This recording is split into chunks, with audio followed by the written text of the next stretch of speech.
फरवरी 2003 की सर्द रात, बेल्जियम का शहर एंटवर्प, जहां दिन के वक्त हीरे सूरज की रोशनी से ज्यादा चमकते हैं, उस रात मुकम्मल खामोशी में डूबा हुआ। एंटवर्प डायमंड डिस्ट्रिक्ट दुनिया के सबसे महफूज तजारती इलाकों में शुमार किया जाता है। आम दिनों में पुलिस, प्राइवेट गार्ड्स और दर्जनों कैमरों की निगरानी में रहता है, मगर उस रात किसी को जरा भी अंदाजा नहीं था कि जमीन के नीचे तारीख की सबसे बड़ी डकैती होने वाली।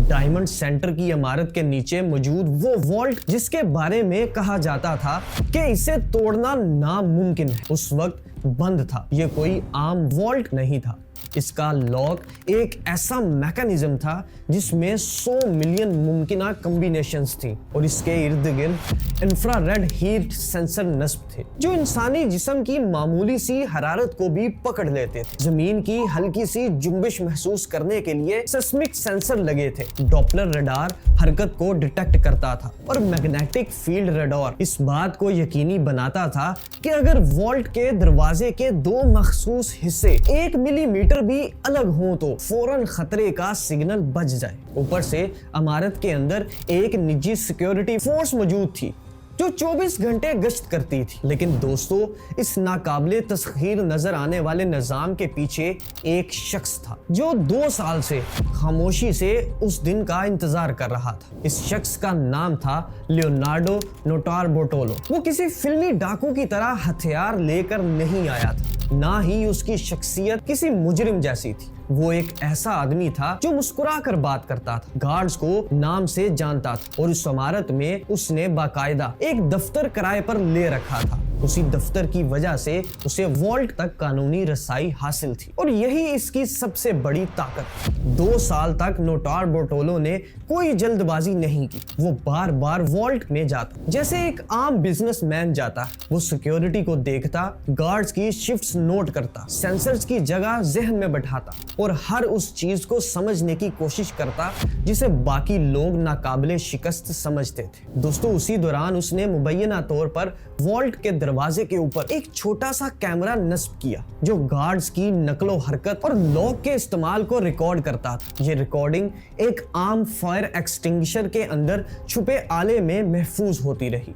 और किसी को जरा सा भी शक नहीं हुआ। 15 और 16 फरवरी 2003 की दरमियानी शब जब शहर सो रहा था, नोटार बोर्टोलो और उसके साथी इमारत के अंदर दाखिल हुए। हर कदम सोचा समझा था। ये कोई इम्प्रोवाइजेशन नहीं थी, बल्कि एक ऐसा प्लान था जिसे दर्जनों बार जहन में दोहराया जा चुका था। सबसे पहले थर्मल मोशन सेंसर्स को बेअसर किया गया। इस सेंसर को पहले ही एक मामूल के दौरे के दौरान हेयर स्प्रे की मदद से आर्जी तौर पर डिसेबल किया जा चुका था। मैग्नेटिक फील्ड अलार्म इसे पहले ही कमजोर किया जा चुका था। स्क्रूज के निचले हिस्से निकाल दिए गए थे और मैग्नेटिक प्लेट्स को टेप से अपनी जगह पर रख दिया गया था। उस रात एक कस्टम मेड एल्यूमिनियम प्लेट इस्तेमाल की गई ताकि दरवाजा खुलने के बावजूद मैग्नेटिक फील्ड बरकरार रहे और अलार्म खामोश रहे। इंफ्रारेड सेंसर के सामने एक पॉलीस्टाइरीन शील्ड रखा गया जिसने इंसानी जिस्म की हरारत को छुपा लिया। सीलिंग लाइट सेंसर पर टेप लगा दी गई और फिर वॉल्ट के अंदर लाइट्स ऑन कर दी गई ताकि अंधेरे में काम करने की जरूरत ना पड़े। दोस्तों, ये सब कुछ इतनी खामोशी से हो रहा था कि ऊपर मौजूद गार्ड्स को कुछ भी गैर मामूली महसूस नहीं हुई।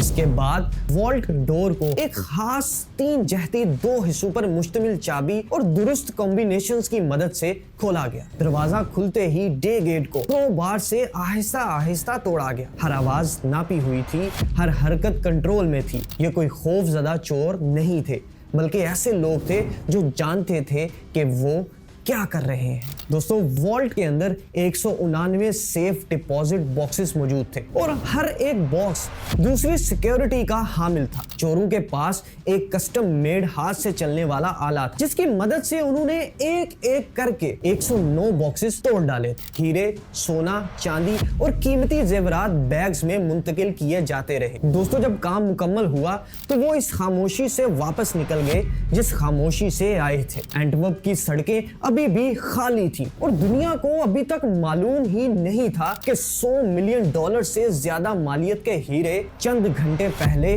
गायब हो चुके हैं। लेकिन दोस्तों, परफेक्ट क्राइम हमेशा एक छोटी सी गलती छोड़ जाता है। चंद घंटों बाद एक हाईवे के करीब फेंका गया कचरा एक जमीन के मालिक की नजर में आ गया। उस कचरे में वो चीजें भी थीं जो बराह रास्त नोटार बोटोलो से जुड़ी हुई थी। सबसे आम सी चीज, एक आधा खाया हुआ सालामाई सैंडविच उस डकैती का सबसे मजबूत सबूत बन गया, क्योंकि उससे मिला डीएनए। दोस्तों, चंद दिन बाद नोटार बोटोलो जब दोबारा डायमंड सेंटर आया तो वही गिरफ्तार हो गया। मुकदमा चला, सजाएं हुई और मुजरिम जेल गए। लेकिन जो चीज कभी वापस नहीं आई वो थे हीरे। आज भी ज्यादातर लूटमार का माल लापता है और किसी को यकीन से नहीं मालूम कि वो कहां है। दोस्तों, एंटवर्प डायमंड हाइस्ट आज भी इसलिए याद रखी जाती है क्योंकि ये ताकत, तशद्दुद या असलहे की कहानी नहीं, ये एक ऐसी डकैती थी जो सब्र, जहानत, मुशाहिदे और इंसानी कमजोरियों को समझने का नतीजा थी। और शायद इसीलिए